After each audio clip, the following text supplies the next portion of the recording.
My name is Catherine Hale, 67 years old, founder of Hale & Cover Enterprises here in Chicago.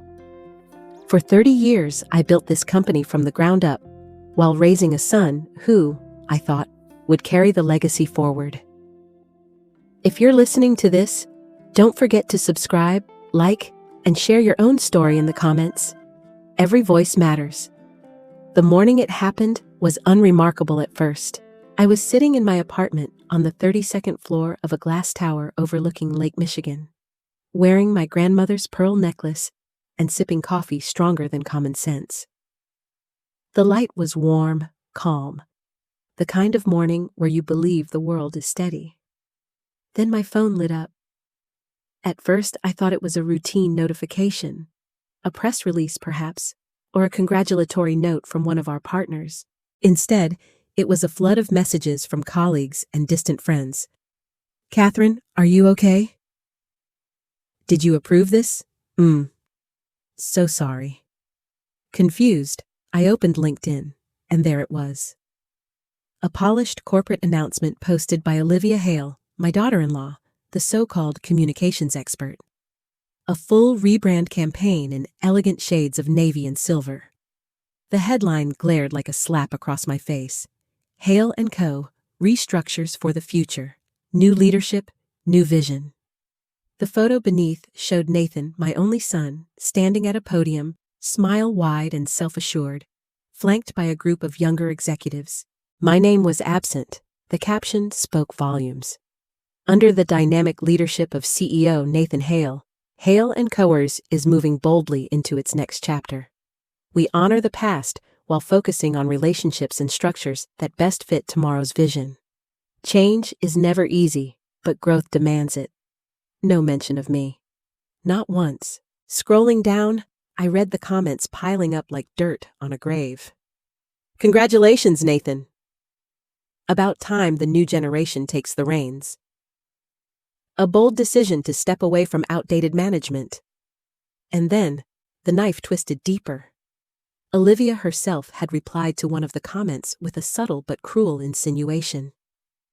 Catherine gave her blessing, of course. It was clear she needed rest after such a long, remarkable career. "We love her dearly, but it's time for fresh energy." Rest. As if I were being tucked away in some quiet home, irrelevant, half senile. My hands shook so violently the coffee sloshed over the rim. I could feel heat rise behind my eyes, not from age, but from a rage I hadn't tasted in decades. I stared at the post again. 30 years of boardrooms, of missed birthdays, of midnight flights to close deals, all dismissed in a handful of sentences designed for social media applause. It wasn't a private conversation, not even a discreet family message. No, they had chosen to humiliate me in front of clients, competitors, and the entire professional world. A soft chime sounded. A new text. It was from an old colleague in New York. "Catherine, did you agree to this? They're saying you've stepped aside for health reasons." Health reasons. So that was the story now. I set my phone down on the marble counter and pressed both palms flat to the surface, breathing through the sting of betrayal. Nathan knew exactly what he was doing. Olivia, with her perfect PR smile, had engineered it, a public dismissal disguised as corporate strategy. The worst part? It was working. By mid-morning, trade journals were reposting the announcement. Local Chicago papers echoed the headline. And my inbox filled with condolences, as though I had already died. I walked slowly to the window, looking down at the city that had once felt like mine. Taxis and buses crisscrossed the streets. People hurried to offices where deals would be struck and futures decided. Once upon a time, I was part of that current. Now my own son had cast me out like yesterday's news. For a moment, I almost let the humiliation sink me. Almost. Then my eyes narrowed. I remembered every sacrifice, every check I had written to keep Nathan's ventures alive, every deal I had personally negotiated so he could inherit a thriving empire. And this was my reward. Erasure. My phone buzzed again, this time Not a condolence, but a screenshot forwarded from a junior employee I had mentored years ago. In the company Slack channel, people were speculating. Someone had written, "Did Catherine really step aside? Or is this just Olivia's spin?" A faint smile touched my lips. Doubt. Even in their orchestrated narrative, cracks were showing. I whispered to myself, barely audible over the hum of the city. "If you go public, Olivia, so will I." That was the moment something inside me shifted. The grief crystallized into purpose. The shame sharpened into a blade. I returned to my desk, opened my leather-bound planner, and turned to the back where I had scribbled a number years ago, but never dared to call. A name written in neat, deliberate handwriting. Veronica Price.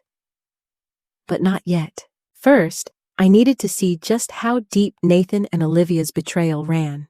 I opened my files, the private folders no one knew I kept, and began scrolling. There, buried among balance sheets and donation receipts, a transaction blinked at me. 6 figures, disguised as Foundation Administration.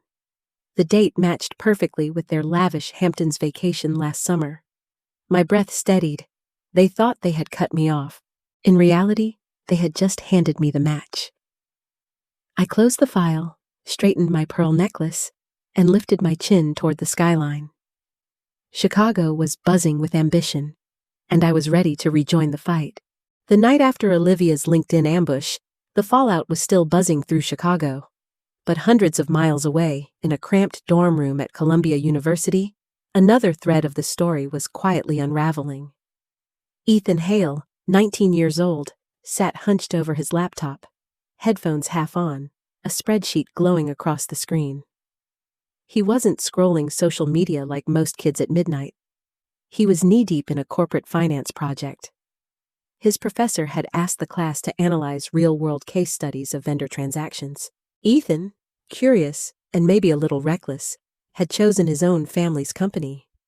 He never expected to find blood in the water. Why would a charitable foundation spend this much on yacht services? He muttered under his breath, dragging the cursor over a line item that looked suspiciously mislabeled. His roommate glanced up from a pile of textbooks. "What's that?" "Nothing," Ethan lied, though his stomach tightened. He highlighted the vendor name, Blue Wave Consulting. Generic enough to pass unnoticed, except the payment was 6 figures and recurring. And the billing address? A post office box in the Cayman Islands. Ethan pushed his chair back, pacing the narrow floor between bunk beds. He knew the stories. His dad's endless business trips, the Hamptons weekends that never seemed to line up with company schedules. But this was theft hiding in plain sight. He grabbed his phone and, for the first time in weeks, called his grandmother. She answered on the second ring, her voice low but steady. "Ethan, it's late. Are you all right?" "I'm fine, Grandma," he said, though his pulse was racing. "But you're not going to believe what I just found." Catherine's silence on the line urged him forward. "I was pulling vendor data for class. Don't ask why. I just wanted to test myself. And I traced a series of payments from the Hale Foundation. They're labeled as administrative expenses, but they're funneling money offshore. And the timing matches up with Dad's trips." On the other end, Catherine inhaled sharply. Ethan continued, his voice cracking with both fear and determination. "Grandma, this isn't sloppy accounting. It's deliberate. He's moving money. Big money. Hundreds of thousands. And if I can see this just with student access, imagine what a real auditor would find." There was a pause. Catherine pictured him in that dorm room, shoulders tense, eyes bright with the same moral fire she'd once admired in her late husband. He was so young, yet already standing at a crossroads his father had failed to navigate. "You're saying this as a business student," she whispered. "But what are you saying as my grandson?" "I'm saying..." Ethan swallowed hard. "I'm saying Dad's stealing from you, from the company, from people who trusted him. And you can't let him get away with it." The words landed heavy in Catherine's chest. She had suspected, but suspicion was air, intangible. Ethan had just handed her oxygen and flame together. "Send me everything," she said firmly. "Screenshots, exports, all of it. And Ethan, keep this between us for now." "Of course," he replied. "Grandma, I don't care what anyone says about you being out of touch. I know you're the only one who can fix this." Her throat tightened, but she refused to let tears come through the line. "You've done more tonight than you realize, darling. You've given me proof, and something even rarer. Hope." Ethan sat back at his desk, exhaling. For the first time, he felt like his homework had real stakes. Catherine ended the call and stood at her Chicago window, the city still alive beneath her. Now she had confirmation. It wasn't paranoia. It was evidence, and she knew exactly whose number she would dial next. Before I could dial Veronica's number, a memory tugged at me, a precaution I'd taken years earlier, back when trust was already beginning to crack. In 2017, after Nathan had insisted on renovating the downtown Chicago headquarters, I'd quietly installed my own security system. Not the visible kind, the hidden kind. A gift from an old colleague who believed in trust, but verify. A discreet camera embedded inside a gilded frame of a watercolor landscape that still hung in my old executive office. Nathan thought it was just another relic of my taste. He never knew it was watching. That frame had been left behind when I stepped away from daily operations. Nathan liked parading around my old office, claiming it as his own. I suddenly realized the device might still be transmitting. My heart kicked against my ribs as I opened the encrypted app on my phone, one I hadn't touched in nearly 5 years. For a moment, the screen was black. Then, like a curtain lifting, the feed came alive. There he was. Nathan, my son, sitting in my old leather chair, feet arrogantly on the mahogany desk I once polished with pride. Across from him, Olivia scrolled her phone, her perfectly manicured nails tapping like impatient drums. I leaned closer, earbuds in, hardly daring to breathe. "Wire another 50 from the foundation," Nathan muttered, tossing a pen across the desk. Olivia didn't look up. "Already done, but we'll need to disguise it better. Label it under client development. No one checks those." "Good," Nathan said, rubbing his temples. "And make sure the board sees me as indispensable. If anyone asks about expenses, spin it as expansion strategy." Olivia smirked, finally raising her eyes. "Relax, Nate. Your mother's out of the picture. We've got control. People think she's, well, tired. Out of touch." My stomach tightened. Out of touch. That was their story now, repeated like a rehearsed chorus. "Still," Nathan muttered. "She's stubborn. If she ever decided to fight." Olivia leaned forward, her voice low but sharp. "Then we bury her, question her memory, her stability. Nobody believes a 70-year-old woman over us. Not in this industry." A silence fell. My hand trembled, but not from fear. Anger, hot and steady, surged through me. They weren't just stealing. They were conspiring to erase me. Nathan's phone buzzed, breaking the quiet. He glanced at it and groaned. "Ethan again. Kid keeps poking around school projects. I swear he's too curious for his own good." Olivia rolled her eyes. "He's just a teenager. Harmless." Harmless. If only they knew. I pressed pause on the feed, my reflection faint in the darkened glass of my phone. My jaw clenched so tight it ached. Ethan had stumbled into the truth, and here, on my secret camera, was the confirmation. I sat back, exhaling slowly. Betrayal captured in high definition, framed like art. It almost felt poetic, but poetry wouldn't save the company. Evidence would. I downloaded the recording, locked it in a secure folder, and whispered to the empty apartment, "You should never have underestimated me." The city lights beyond my window flickered like restless sparks. I straightened, smoothing my blouse, and finally reached for the number I had been circling in my mind. "Veronica Price, the woman you called when you were ready to turn betrayal into a hostile takeover." By the time Veronica Price's voice reached my ear, I had already booked a seat on the first morning flight to New York. Some wars can be waged from a distance. This one demanded eye contact, steel to steel. The plane cut through gray skies, and when I stepped onto Manhattan asphalt, the city's pulse throbbed beneath my heels. New York was a place that thrived on appetite, money, power, reputation, and Veronica Price was one of its hungriest predators. Her office sat high above Midtown, glass walls reflecting a skyline of ambition. A receptionist ushered me in with the kind of nervous efficiency reserved for royalty or executioners. "Mrs. Hale?" she said softly. "Ms. Price is expecting you."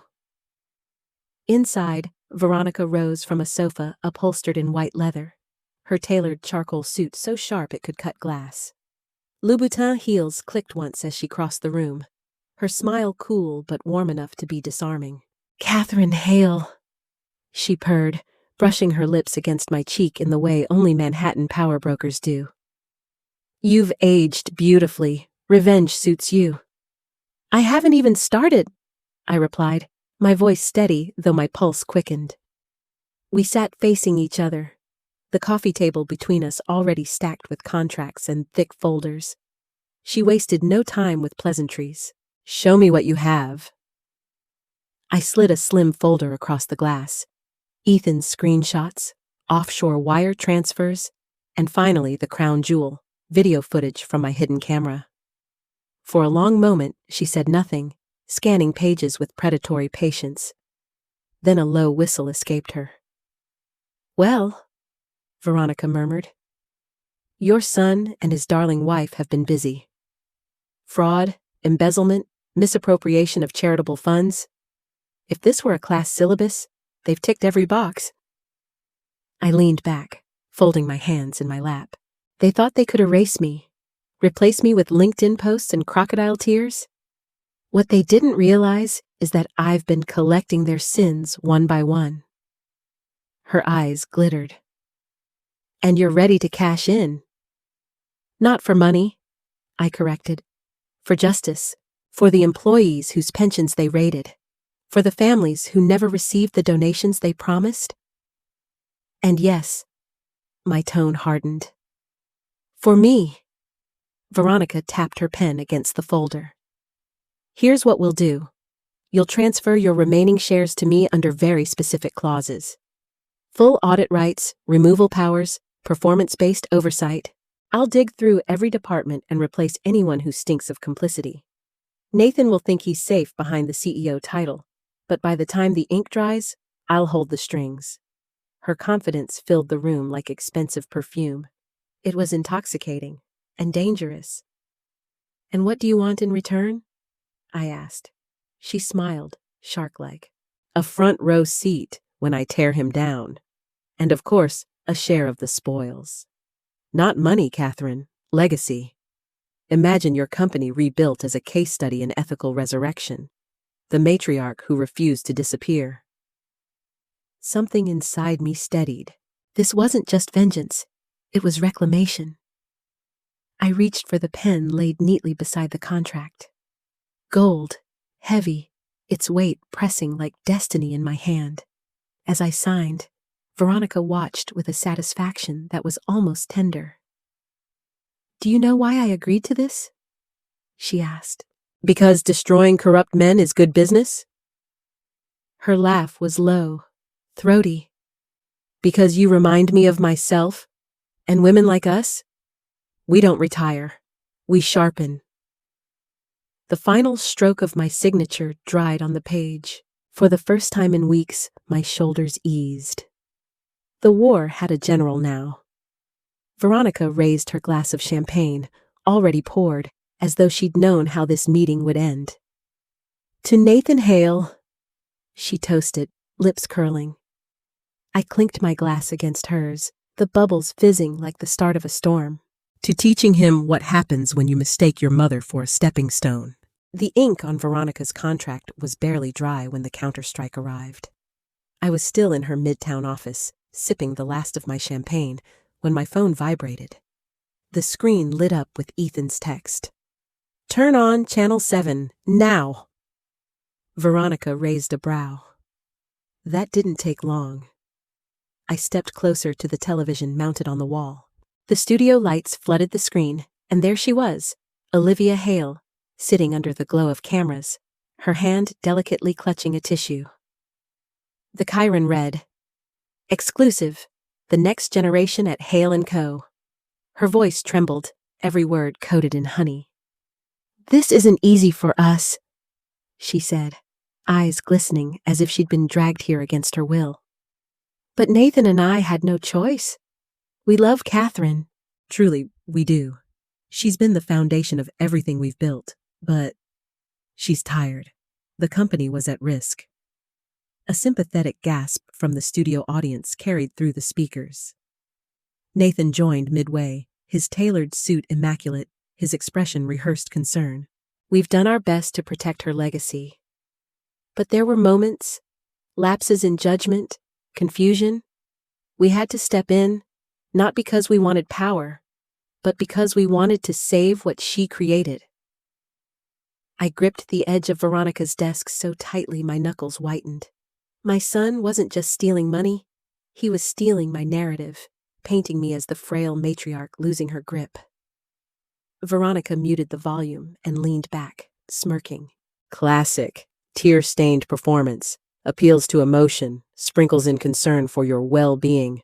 They're running a pity campaign." I laughed bitterly. "And people will believe it." "Not if you answer," Veronica said. "This is chess, Catherine. They just moved their queen. What's your next play?" By the following morning, the machine was in full motion. Articles with headlines like, "Is Catherine Hale fit to lead?" and "A Dynasty in Crisis" spread like wildfire. Olivia's PR agency pumped out glossy statements. "Our priority has always been Catherine's health. Any suggestion otherwise is a mischaracterization." The betrayal cut deeper because the world was nodding along. Even acquaintances I hadn't spoken to in years were forwarding me the interviews, asking if I was all right, as though I had already been written off. I sat in my Chicago apartment, pearls clasped tight against my throat, as Ethan FaceTimed me again.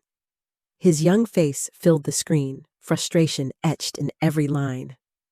"Grandma, you have to fight back. They're everywhere. Twitter, LinkedIn, even Reddit threads. People are debating whether you're senile." "I know," I said quietly. My voice felt like sandpaper. "But this isn't just about correcting the record. It's about control."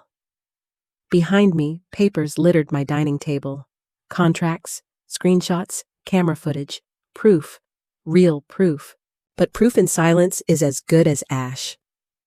Veronica's words echoed in my head. "What's your next play?" The decision came as the morning sun broke over Lake Michigan. I called Veronica. "I'm holding a press conference," I told her. "No agencies, no spin, just me and the truth." She paused, then let out a low, approving chuckle. "Now that," she said, "is how you flip the board." The conference room at the Drake Hotel filled quickly that afternoon. Reporters, cameras, skeptical faces hungry for spectacle. I walked in wearing a tailored navy dress, my grandmother's pearls glinting under the lights. No tremor in my step, no falter in my gaze. The hum quieted as I approached the podium. "Good afternoon," I began, my voice steady, the kind of steady that comes from decades of boardrooms and battle scars. "Some of you have heard stories about me this week. That I'm tired, that I'm confused, that I can no longer manage the empire I built with my own hands." I held up the manila folder in my grip, thick enough to stop a bullet. "Here are 3 years of financial records, emails, recordings, and photographs, Evidence of Systematic Theft by Nathan Hale and Olivia Hale. Funds meant for cancer research, for scholarships, for employee pensions, diverted to offshore accounts and private luxuries. That, ladies and gentlemen, is the truth. Cameras clicked like gunfire. A murmur surged across the room. And let me be clear, I continued, locking eyes with the front row of reporters. I am not stepping aside. I am stepping forward. Loyalty to family does not mean tolerance of crime. The sentence landed like thunder. Reporters shouted questions. Someone asked if I feared retaliation. I smiled faintly. Fear is for those with something to hide. I've hidden nothing.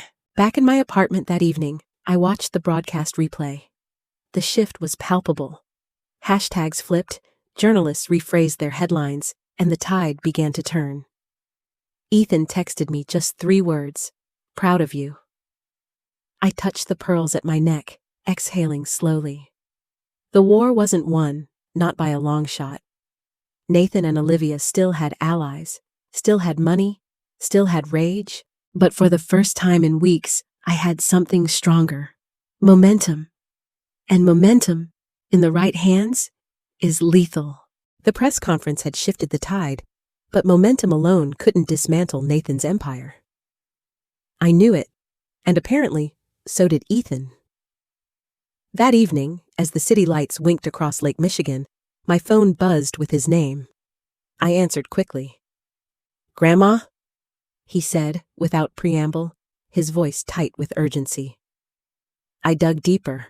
"You need to see this." On my screen, an email popped up seconds later. Attached was a spreadsheet he had pieced together, line by line, from public filings and half-hidden vendor data. My grandson, barely 19, had built a map of corruption clearer than any professional accountant. "Look at column G," Ethan urged. I enlarged the sheet. The description read, "Office supplies." But the expense? $30,000. The vendor? A high-end wine cellar in Napa Valley. My laugh was sharp, humorless. "So Nathan thinks a bottle of Cabernet counts as printer paper now?" Ethan's grin flickered through the video call. "Not just one bottle, a whole collection. And get this, Dad charged it to the foundation's account." The irony was almost unbearable. Donations meant for children's hospitals poured into wine racks and yacht rentals. I leaned back in my chair, letting his words settle. "You realize what you've done, don't you? This isn't just homework anymore, Ethan. You've built a case." "I know." His eyes met mine through the screen, determined but anxious. "And I want to help you finish it. Grandma, I can't just sit here while they paint you as some fragile old woman. You're not. And the world needs to see that." Emotion tightened my throat. Nathan might have inherited my company, but Ethan had inherited my backbone. "Listen to me," I said softly, leaning close so he could hear the steel beneath the affection. "You're brilliant, and I'm proud of you. But this is dangerous. If your father suspects—" "He already suspects," Ethan cut in. "He told Olivia I was too curious. I heard it on one of your recordings. They won't underestimate me forever." The silence stretched between us, heavy with unspoken truths. He was right. He'd stepped onto the battlefield the moment he sent me that first spreadsheet. "All right," I said at last. "We fight together, but we do it smart. You gather every irregularity you can trace. Credit cards, fake vendors, offshore payments. Send them directly to me and Veronica. We'll handle the exposure. You stay protected." His shoulders squared, pride flickering across his face. "Deal." For a moment, neither of us spoke. I just studied him. The slope of his jaw, the fire in his eyes, the same fire his father once had, before greed extinguished it. I silently prayed Ethan's flame would never dim the same way. "Grandma?" His voice softened. "Yes, darling?" I'm not doing this because I hate him. I'm doing it because I love what you built, and I want to be the kind of Hale who deserves it."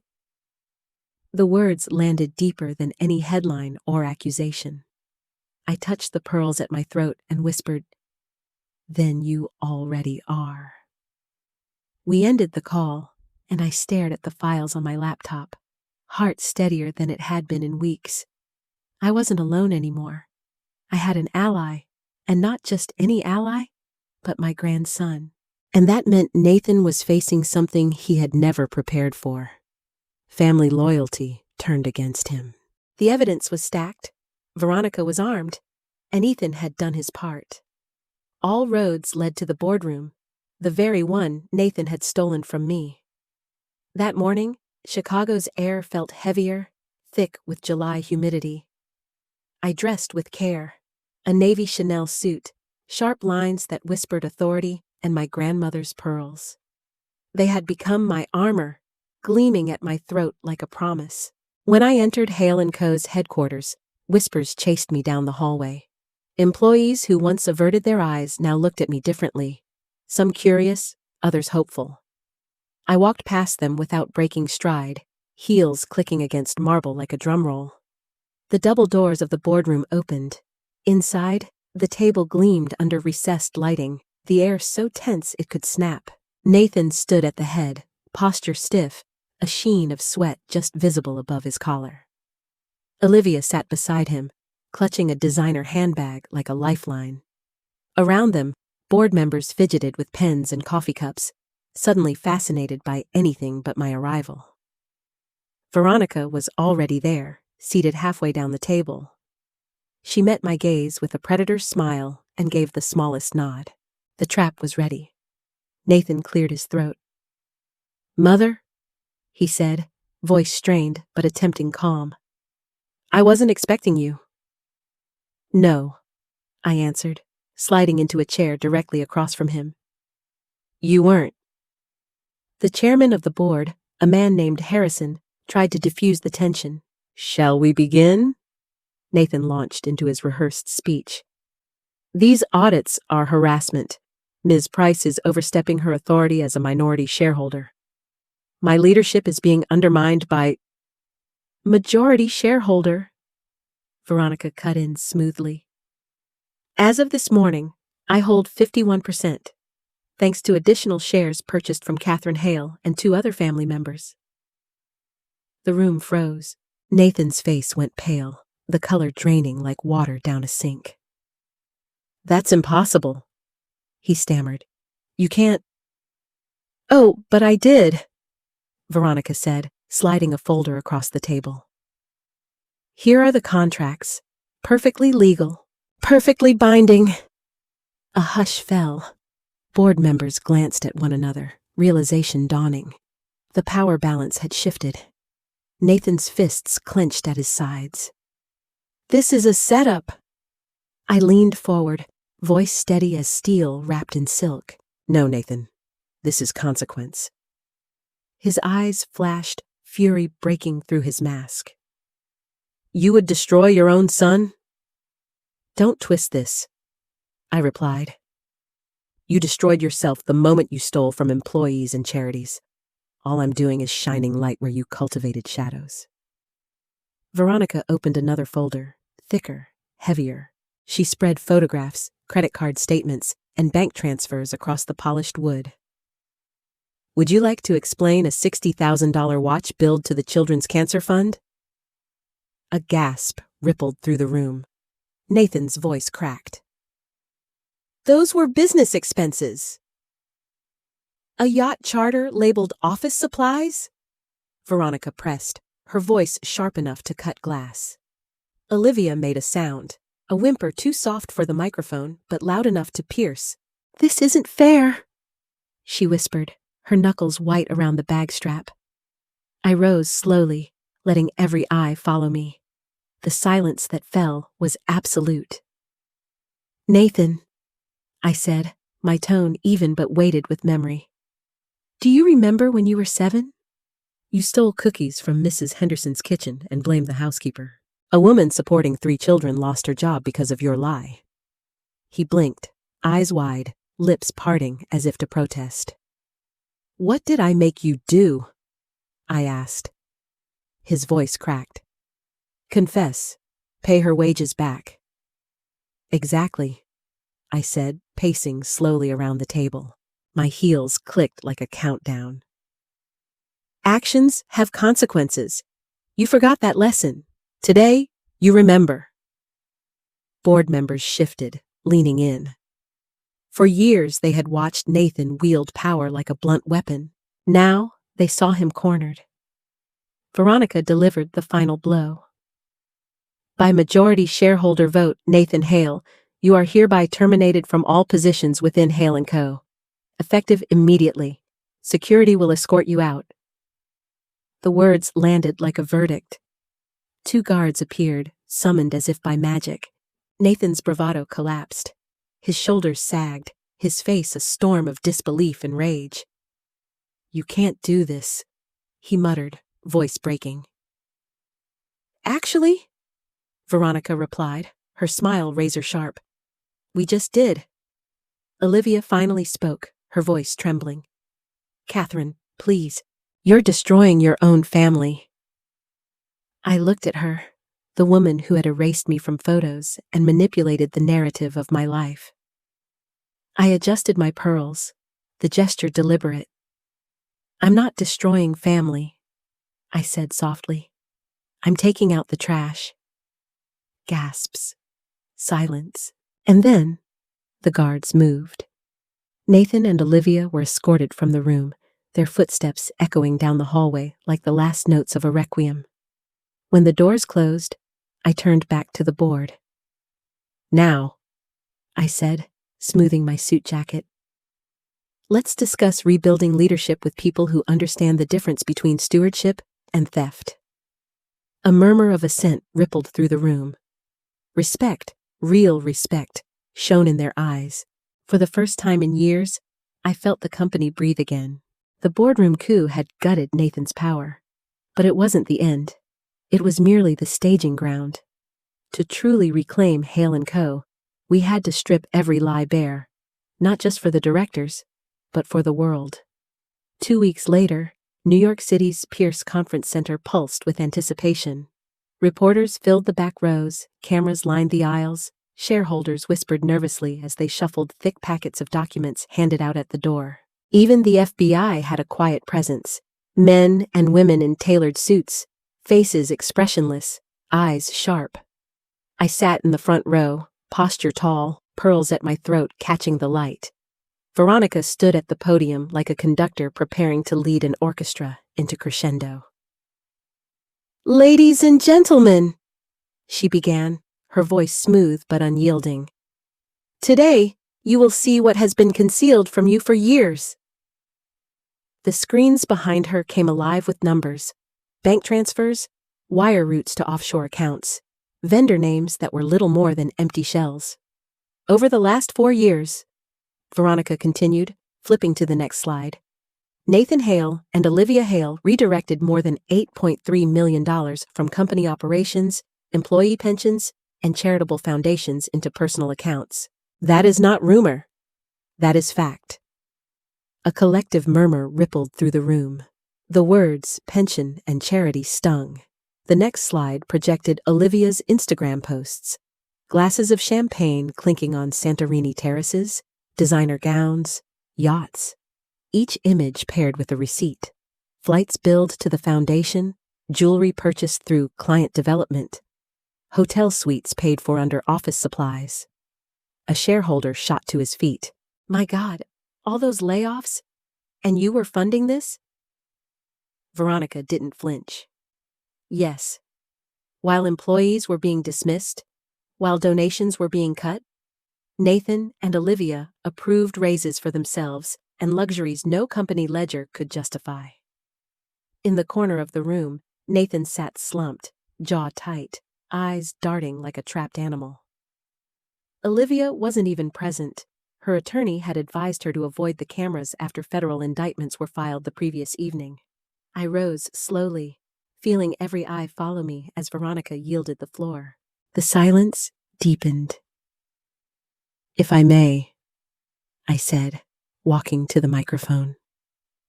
My heels clicked against the polished floor, each step steady. This is not easy for me. The man at the center of these crimes is my son. The woman who helped him is my daughter-in-law. But the victims are not just me. They are every employee who trusted us, every hospital waiting for a check that never came, every pensioner who depended on the savings Nathan siphoned away. My voice wavered only once, but I caught it, straightened. They told you I was tired, that I was confused, that I had lost the capacity to lead. But what you see here is the result of 3 years of my own work, collecting, documenting, refusing to be silenced. The truth doesn't care about age. The truth simply stands. For a moment, the room was still, then a smattering of applause, then more, until the sound rolled like thunder against the walls. The FBI representative, a woman with hair pulled into a severe bun, stood. We confirm that much of this evidence aligns with our investigation. Federal charges of fraud, tax evasion, and embezzlement are pending. Mr. Hale is expected to comply with questioning. All eyes turned to Nathan. His face was ashen. He rose shakily, trying to summon the charm that once carried him through boardrooms. "This is a misunderstanding," he croaked. "Exaggerations, mistakes in the books. I never—" The FBI agent cut him off. "Enough." Her voice was cool steel. "Save it for court." A reporter called out, "Mrs. Hale, do you regret exposing your own family?" I met his gaze. "I regret that my son chose greed over integrity, but I will never regret choosing justice."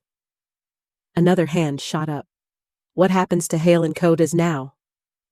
I allowed myself the faintest smile. "It rebuilds, stronger, cleaner, led by people who understand stewardship is not ownership. My legacy will not be their crimes. It will be our recovery."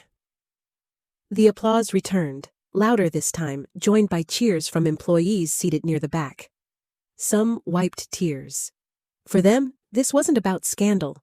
It was about survival. I stepped aside, letting Veronica return to the podium, her grin razor-sharp. "Ladies and gentlemen, the corrupt dynasty is finished. Hale and Kofuz belongs once again to its people, not to thieves in expensive suits." The screens flashed one last set of images. Nathan and Olivia's signatures on fraudulent contracts, matched with their smiling faces on luxury vacations. The juxtaposition was damning. Nathan slumped into his chair, staring at the floor. For once, he had no words. I looked at him, not with triumph, but with a calm, bittersweet clarity. "Actions have consequences," I whispered, more to myself than to him. And this global unmasking, was only the beginning of his reckoning. If Nathan's collapse was sealed in the boardroom and under federal subpoenas, Olivia's downfall came from a more merciless courtroom, the internet. Within 24 hours of the shareholder assembly, hashtags carrying her name trended across Twitter and Instagram. At first, it was sympathetic. "Pray for Olivia," posts with doe-eyed screenshots from her tear-stained interviews. But the internet has a short attention span and an even shorter tolerance for hypocrisy. It started with a college student on TikTok who paired Olivia's Instagram photos with screenshots from the evidence slides Veronica had presented. A champagne toast in Santorini? Funny how this charity ambassador billed her vacation as pediatric oncology support. The video went viral overnight. Soon, others joined in. Armchair detectives pulled receipts, cataloging every handbag, necklace, and villa stay that had been bought with stolen donations. Threads appeared on Reddit with titles like "Olivia Hale, From Philanthropy to Fraud." One user even compiled a Google map, tracing her luxury trips against the dates Hale and Coers had announced budget cuts. I watched from my apartment as Ethan FaceTimed me again, practically breathless. "Grandma, she's getting roasted. Every influencer page is tearing her apart." On his screen, a meme appeared. Olivia posing with a glass of rosé, overlaid with the words, "Cheers to stealing from cancer kids." Brutal and effective. She tried to curate her life, I murmured, half to myself, and now the world is curating it for her. By the weekend, brands that once sent her PR packages began quietly cutting ties. A skincare company issued a statement. "We do not condone unethical behavior. Olivia Hale is no longer an affiliate." A luxury boutique she flaunted on Instagram denied ever partnering with her, desperate to distance themselves. But the most devastating blow came during a live stream Olivia hosted to salvage her image. She appeared on camera, voice trembling, insisting, "I never knew the details of the finances. I was just living my life, trusting my husband." Comments scrolled faster than she could speak. Trusting him while holding the corporate Amex? Living your life off stolen donations? Girl, you posted the receipts yourself. Halfway through, her mascara smudged under the harsh ring light. Olivia froze. She'd read a comment that cut deeper than the rest. "My son was denied a scholarship last year. Was that handbag worth his future?" The live stream ended abruptly. Silence followed. But the internet doesn't forgive silence. It devours it. By Monday, Olivia had deleted thousands of posts, scrubbed her profile, even changed her handle in a futile attempt to escape. But the screenshots lived on. The digital scar was permanent. Ethan texted me a single line that night. "She's finished." I closed my laptop and stared out at the Chicago skyline, its lights glittering against the lake. Nathan had lost his company. Olivia had lost her curated world. And neither loss was accidental. Justice has many faces. Sometimes it wears a federal badge, sometimes it's a viral meme. And in Olivia's case, it was both. While Olivia drowned in hashtags and deleted posts, Nathan refused to fade quietly. Men like him never believe the music has stopped. They just try to find another ballroom. 2 weeks after the New York unmasking, whispers reached me through Veronica's network. Nathan had resurfaced in Houston, Texas, under the name Pioneer Strategic Solutions. On paper, it looked like a consulting startup. In reality, it was a shell company designed to funnel what remained of his influence into yet another scheme. Ethan was the first to dig up proof. He called me one night, excitement and disgust threading his voice. "Grandma, I traced a cluster of LLC filings in Harris County. Guess who signed them?" I didn't need him to answer. "Nathan."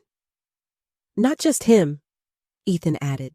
"He pulled in an old oil field investor, someone already flagged for securities fraud. They're pitching startups for energy innovation funding. It's a scam factory." I pinched the bridge of my nose, a bitter laugh escaping. My son still trying to invent empires out of smoke? Veronica called the next morning, her tone like ice cracking on glass. "He thinks Texas distance will shield him.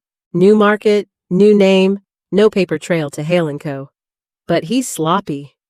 Shell companies leave footprints." Together, we reviewed the filings. The addresses were laughably transparent. One was a UPS store box, another, a rented apartment under his partner's mistress's name. The betrayal no longer stung. It almost felt inevitable, like watching a gambler return to the table after losing everything. "Do we go public again?" I asked. Veronica shook her head. "Not yet. Better to let him believe he's invisible while we prepare the strike. We'll hand the evidence to federal regulators, journalists, and prosecutors all at once. Maximum impact." I thought of Nathan in Houston, probably standing in some rented office, pitching lies to desperate investors. Once, I had believed his charisma was a gift. Now I knew it was a weapon he turned against anyone foolish enough to listen. That night, I sat with Ethan on a video call, the glow of his laptop casting shadows on his face. "Why does he keep doing it?" Ethan asked softly. "After everything, after losing the company, after the FBI, why risk more?" I looked at my grandson, wishing I had an easier answer. Because, darling, some people would rather gamble with ashes than admit the fire is gone. Your father doesn't know how to live without control. Ethan's voice was quiet but certain. Then we take away the matches. His determination both broke my heart and steeled it. Nathan had lost me long ago, but Ethan, he still believed in the fight. Within a week, Veronica's team had bundled every scrap of evidence. Forged contracts, shell addresses, investor pitches laced with lies. The dossier was thick, damning, and irresistible to both prosecutors and the press. I signed the final page, my hand steady. "Send it," I told her. "Let Houston see who Nathan Hale really is." She raised her glass, eyes glinting. "To phase 2. This time, he won't crawl back." And I believed her. For the first time, I felt no fear, no hesitation, only resolve. Because the truth was simple. Houston didn't have a problem. Nathan did. When the subpoenas in Houston landed, and Nathan's last scheme collapsed under its own lies, the story shifted again. Suddenly, the narrative wasn't about his downfall. It was about survival, renewal, and what would come next. That was how I found myself standing backstage at the National Business Ethics Conference in Washington, D.C., waiting to be introduced as the recipient of the Corporate Integrity Award. The ballroom glittered with chandeliers and the hum of powerful people, CEOs, politicians, nonprofit leaders, academics. Cameras lined the walls, waiting to capture the woman whose own son had tried to erase her, but who now stood as proof that corruption could be defeated. I adjusted my grandmother's pearls, the same necklace I had worn the morning Nathan tried to exile me from the family. They had become less ornament and more symbol, a thread tying resilience through generations. "Mrs. Hale," the presenter announced, "this year's award honors not just a company, but a transformation. A reminder that integrity is not a burden, it's a strength. Please welcome Catherine Hale." The applause was thunderous, but I didn't let it sweep me away. My steps to the podium were measured, deliberate. This moment wasn't about spectacle. It was about setting the record straight, not just about me, but about what Hale & Co. was becoming. I looked out across the sea of faces, then spoke. 7 months ago, I was told I was finished, that I was irrelevant, that the company I built was no longer mine to protect. My son and daughter-in-law spread lies about my competence while stealing from our employees and our charities. And many believed them. For a time, even I wondered if silence would be easier. The room was still. But silence doesn't heal wounds. It deepens them. So I chose to fight, not for revenge, though God knows the temptation was there, but for legacy. For every worker who gave decades to Hale & Co., for every child who should have received a scholarship, for every patient whose hospital wing was left unfinished because donations were diverted into handbags and yachts. Gasps and murmurs rippled, but I kept going, my voice rising. I stand here today not as a victim of betrayal, but as a witness to the power of accountability. Because integrity is not just a virtue, it is a weapon. And when wielded without apology, it can topple dynasties built on lies. The applause swelled again, but I raised a hand for quiet. Legacy is not measured in the wealth you accumulate, or the buildings with your name on them. Legacy is measured in the lives you touch, the people you uplift, and the principles you refuse to compromise. That is what Hale & Co. will stand for moving forward. I paused, letting the words settle, then softened my tone. And I must acknowledge someone who reminds me of that every day. My grandson, Ethan. At 19, he had the courage to ask hard questions when others stayed silent. He reminded me that truth is never too fragile to confront lies. "Ethan, this honor belongs to you as much as it does to me." Somewhere in the front row, Ethan smiled, cheeks flushing as the crowd turned toward him. Pride filled my chest until it almost ached. The standing ovation lasted nearly 3 minutes. I held the crystal award aloft, watching light fracture across its edges, and thought, this isn't revenge. This is reclamation. Later, during the reception, senators approached me with handshakes, CEOs with cautious admiration, journalists with requests for interviews. But it was the quiet words of a retired factory worker invited to the conference for his role in employee advocacy that stayed with me. "Mrs. Hale," he said, voice rough with age. "I thought we were forgotten. Thank you for proving we weren't." I clasped his hand tightly. "You never were." That night, as I left the stage lights behind, I felt lighter than I had in years. Nathan might face prison, Olivia might vanish into obscurity, but that wasn't the story anymore. The story was that I had built something worth saving and saved it. The story was that legacy, not revenge, would define me. And for the first time since this war began, I believed it. The applause from Washington still echoed faintly in my memory. But when I returned home to Chicago, I wanted none of the fanfare. I wanted quiet. It was early evening when I walked down the familiar path toward Lake Michigan. The summer air was heavy with the scent of cut grass and water, the kind of air that makes you breathe slower. My heels sank lightly into the worn wooden pier, and I lowered myself onto the bench where I'd sat countless times over the years. Sometimes triumphant, sometimes broken, always searching. For the first time in months, my phone was silent. No journalists, no subpoenas, no messages from Veronica demanding signatures, or Ethan sending spreadsheets at midnight.